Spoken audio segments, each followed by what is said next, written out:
Hello প্রিয় শিক্ষার্থী বন্ধুরা, আশা করি তোমরা সকলে ভালো আছো। লেখাপড়া বা এমএস পক্ষ থেকে তোমাদেরকে সবাইকে শুভেচ্ছা। আজ আমি তৃতীয় শ্রেণীর ষষ্ঠ অধ্যায়ের ভাগের ৬৮ নম্বর পেজ নিয়ে আলোচনা করব। তো ভিডিওটা টেনে না দেখে সম্পূর্ণ দেখার অনুরোধ রইল।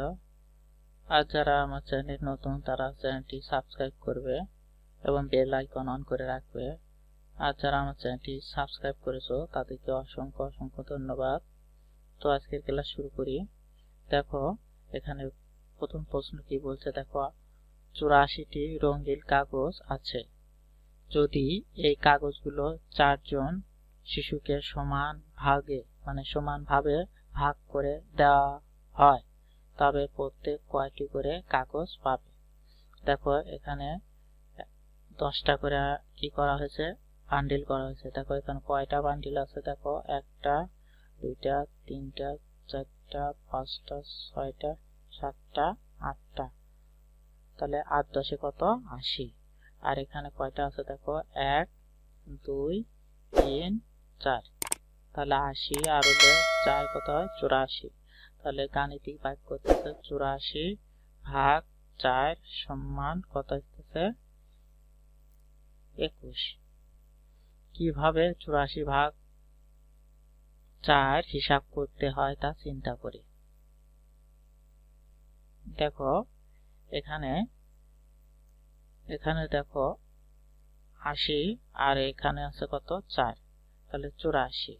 এখানে দেখো কি বলছে, আমি একক ও দশক স্থানে আলাদাভাবে হিসাব করি, অর্থাৎ একক স্থানের গুলা একসাথে হিসাব করতে হবে আর দশক স্থানের গুলা একসাথে হিসাব করতে হবে।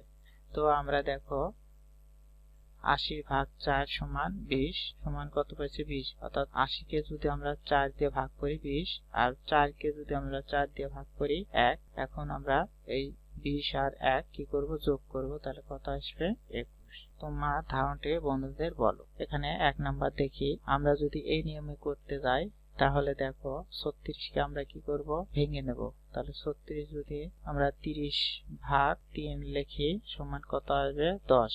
আবার 6 ভাগ 3 সমান কত 2। তাহলে এখানে কত হলো, দেখো এখানে হলো 36 আর এখানে কত ভাগ থাকলো, এখান থেকে একটা 3 নিলাম, দেখো এখানে কত আসলো 12। তাহলে এই একের উত্তর কি হবে 12।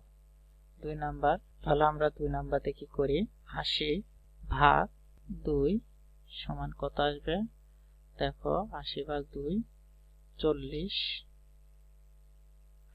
আবার দেখো 6 ভাগ 2 সমান কত আসবে 3 দুগুণ 6, অর্থাৎ কত 43। এখানে আমরা কি করলাম 40 আর 3 কি করলাম যোগ করে কত পেলাম 43। এখানে আসবে কত 43। এখন আমরা 3 নাম্বার অঙ্কে যাই। 3 নাম্বার দেখো 60 ভাগ 3 সমান কত 20। আবার 9 ভাগ 3 3 তিরিকে 9, অর্থাৎ 20 আর 3 যোগ করলে কত হচ্ছে 23। তাহলে এখানে কত হবে 23।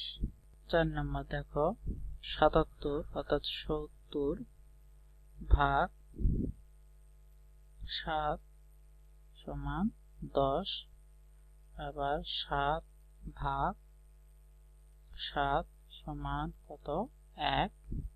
তাহলে কত আসতেছে 10 আর 1 এ 11। তাহলে এখানে উত্তর কত আসবে 11। এটাকে অন্য নিয়মেও করা যায়, কিন্তু এই অঙ্কটা যেহেতু এখানে এইভাবে শেখা হয়েছে সেজন্য এইভাবে করাই ভালো। তো আজকের ক্লাস এই পর্যন্তই। পরবর্তী ক্লাস দেখার আমন্ত্রণ জানিয়ে শেষ করলাম। সবাইকে ধন্যবাদ।